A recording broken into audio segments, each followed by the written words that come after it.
रमन महर्षि आज के इस सत्संग में ज्ञान चर्चा कर रहे हैं कि आत्मा दो शरीरों के बीच किस अवस्था में होती है और मन की शुद्धता क्या है।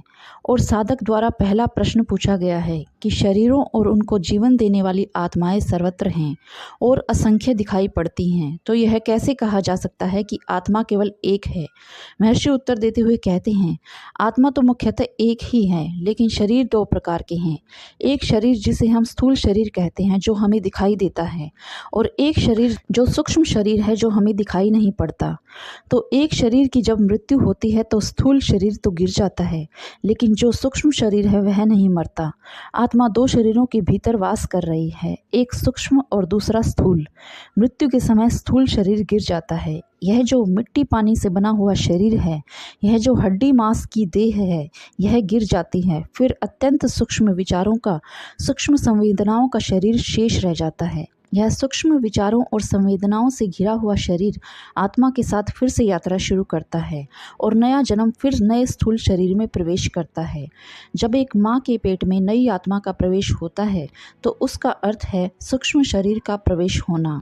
तो मृत्यु के समय सिर्फ स्थूल शरीर गिरता है, सूक्ष्म शरीर नहीं। लेकिन परम मृत्यु के समय, जिसे हम मोक्ष कहते हैं, उस मृत्यु के समय स्थूल शरीर के साथ ही सूक्ष्म शरीर भी गिर जाता है।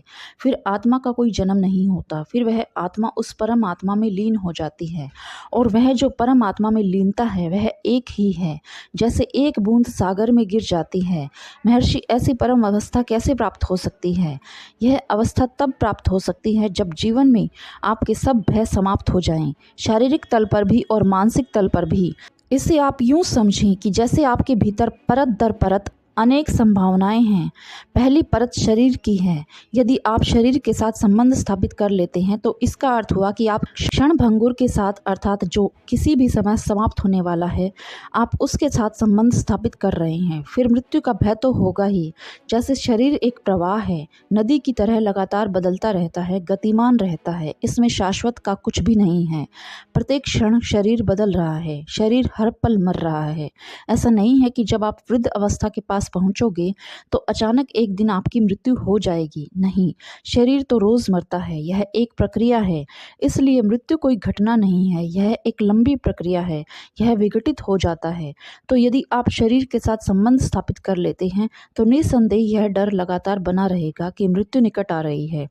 तो इस शरीर के तल पर आपको यह अन्वेषण करना होगा कि शरीर एक मिट्टी के जैसा है, एक दिन गिरेगा ही। और इस अन्वेषण के बाद ही आप इस गलत पहचान को समाप्त कर सकेंगे। फिर आपके भीतर एक दूसरी परत है, और वह परत है मन की, जो शरीर से भी अधिक अस्थायी है और अधिक क्षणभंगुर है। तो शरीर की ही तरह मन भी निरंतर विघटित हो रहा है। मन शरीर का आंतरिक भाग है और शरीर मन का बाहरी भाग है। इसलिए यह कहना ठीक नहीं कि यह मन है और यह शरीर है। सही अभिव्यक्ति तो यही होगी कि यह मन शरीर है। आप मनोदेहिक हैं। शरीर स्थूल मन है और मन सूक्ष्म शरीर है। एक ही सिक्के के पहलू, एक बाहरी और दूसरा आंतरिक। वास्तविक जीवन शरीर और मन दोनों से परे हैं। आप शरीर में हैं, आप मन में हैं, परंतु आप दोनों में से कोई भी नहीं है। शरीर आपका बाहरी आवरण है और मन वह आपका आंतरिक आवरण है, लेकिन आप दोनों से परे हैं। और यही अंतर्दृष्टि वास्तविक जीवन की शुरुआत है। परंतु आपका प्रश्न होगा कि इस अंतर्दृष्टि की शुरुआत कैसे करें? तो इसका उत्तर एक ही है। सभी ज्ञानियों का यही उत्तर है कि ध्यान ही पर्याप्त है। समाधानों का समाधान अंतर्ध्यान, जो आपको इस मन और इस शरीर के पार की झलक देगा। और एक बार आपको झलक मिल गई तो समझो कि वह यात्रा शुरू हुई।